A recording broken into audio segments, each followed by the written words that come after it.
Berjarak 115 km dari kota Bandung dan berada di wilayah Tenggara, Jawa Barat, kota yang berjuluk Mutiara dari Priangan Timur, Tasikmalaya, memiliki banyak jenis kerajinan tangan.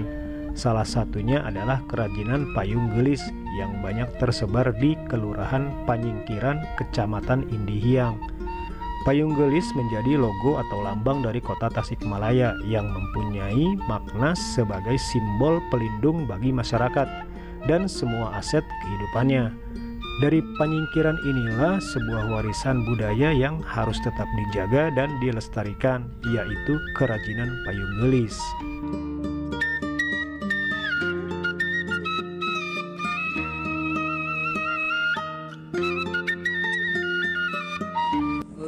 Payung gelis itu sebetulnya suatu benda warisan bersejarah sebetulnya. Soalnya ini kan memang dari tahun 1923 ini payung gelis ini ada di kota Tasikmalaya ini. Dan waktu itu yang membawanya ke kota Tasikmalaya ini warga keturunan Tionghoa. Cuman beliau itu dulu itu tidak bertahan lama mengalami kebangkrutan karena pasar yang sulit juga gitu kan, karena belum dikenal juga sama masyarakat gitu kan. Dan ada salah satu tokoh yang membawanya ke daerah Panyingkiran, namanya Pak Haji Muhi.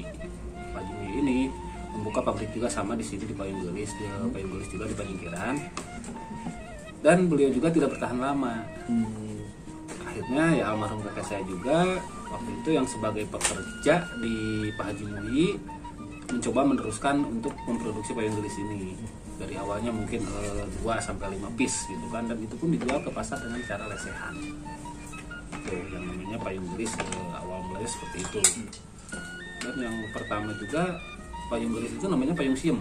Lahirnya payung gelis itu di tahun 1950. Kenapa jadi dinamakan payung gelis? Karena waktu itu banyak seniman dari kota Tasik sendiri membubuhkan seninya di atas payung ini dengan melukisnya gitu kan, lukisan-lukisan bunga, dan waktu itu yang menggunakan juga kebanyakan perempuan. Jadi namanya payung gelis. Kalau untuk bahan pembuatan payung gelis sendiri di zaman dulu tuh pakai kertas sama bambu sama kayu. Kalau untuk seiring berjalannya waktu ada juga yang dari kain kapan seperti itu gitu kan. Terus ada juga yang dari kain satin, terus mika juga ada, dari parasit juga ada. Untuk alat kita ada yang mesin, ada yang manual untuk sekarang ini. Ini yang manual nih, yang mesinnya mana? Kalau untuk yang mesin itu ada bor tangan sama mesin bubut. Bubut sama berduduk juga ada.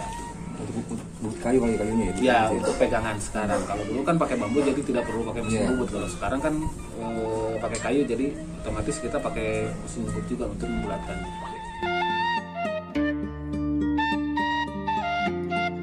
Untuk menghasilkan produk untuk saat ini kita sebetulnya nggak lama ya. Paling juga setengah hari atau ya setengah hari lah beres kalau untuk satu produk.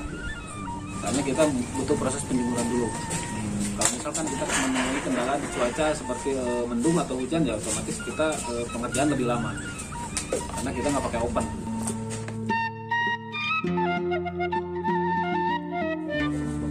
Tapi kan kalau kita kena hujan itu kan pasti tembus gitu.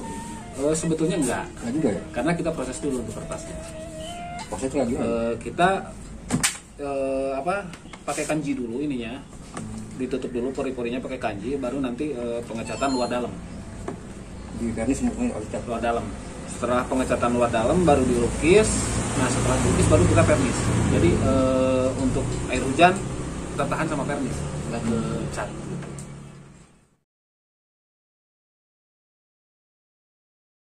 Kalau untuk saat ini tuh yang kain ya? Kebanyakan ya. Itu biasanya untuk apa tuh digunakan? Itu kebanyakan sekarang untuk dekorasi, wedding atau anak-anak sekolah. Saya menekuni ini mungkin karena tanggung jawab juga ya, ini budaya kota Tasik yang harus dijaga lah. Iya. Intinya seperti itu. Makanya saya juga lebih banyak merekrut anak-anak muda di sini supaya nanti ya nggak lama juga, itu namanya usia gitu kan, nggak tahu gitu kan. Kalau misalkan udah ada anak mudanya ya otomatis gitu kan terus berjalan gitu ya. Kalau untuk masalah saat ini yang saya hadapi SDM Pak. SDM itu Ya, itu SDM. Dari pelukisnya sendiri. Pelukis sekarang usia udah 78 tahun. sudah sangat sepuh. Ya. Ini Maya pelukisnya. Ini begini Ya. Ini Maya pelukisnya usia sudah 78 tahun dan untuk generasi penerusnya ini belum ada gitu kan.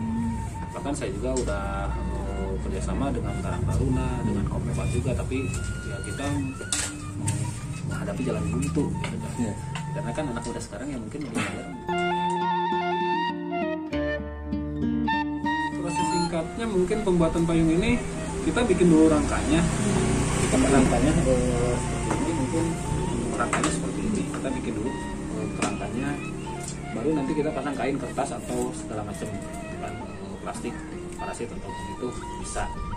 Nah, setelah itu kita lakukan pengeleman di sini. Di dalam kita lakukan pengeleman, baru dijemur. Setelah dijemur itu fleksibel sebetulnya, mau langsung dilukis atau mau langsung dipasang pegangan bisa. Dan setelah itu mungkin terakhir ini pasang tutup kepalanya ini. Kalau lukisnya itu bebas berekspresi sebetulnya untuk Maya sendiri. Tapi kita juga punya 5 motif yang sudah tidak dikeluarkan lagi, yang sudah tidak diproduksi lagi sebetulnya. Sengaja saya rusak juga payungnya. Kenapa saya rusak? Karena Maya sendiri sebagai pelukisnya tidak mau kalau ini sampai terjual. Dikarenakan tingkat kesulitannya juga. Nah kalau dulu payung gelis itu ya motifnya seperti ini.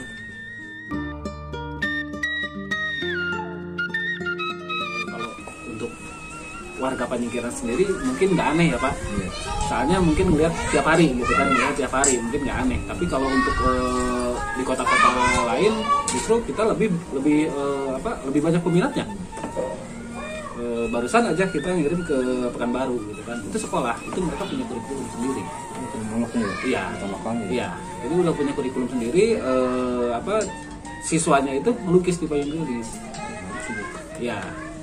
Dan itu mungkin harapan saya ke Kota Tasik juga gitu kan. Kenapa gitu kan di kota luar udah punya kurikulum dan Kota Tasik nggak punya. Orang masyarakat sangat besar sebetulnya di sini. Contoh dari Karang Taruna juga ikut membantu. Waktu itu memang payung gelis lagi mengalami penurunan, lagi sepi gitu kan. Waktu itu dari Karang Taruna mencoba membuat mural di depan. Bikin mural di depan, akhirnya lumayan banyak pengunjung juga gitu kan. Setelah itu terus dari ibu-ibunya juga banyak sih yang ikut bekerja gitu kan juga, dan memang dari Kompepat juga ikut berperan.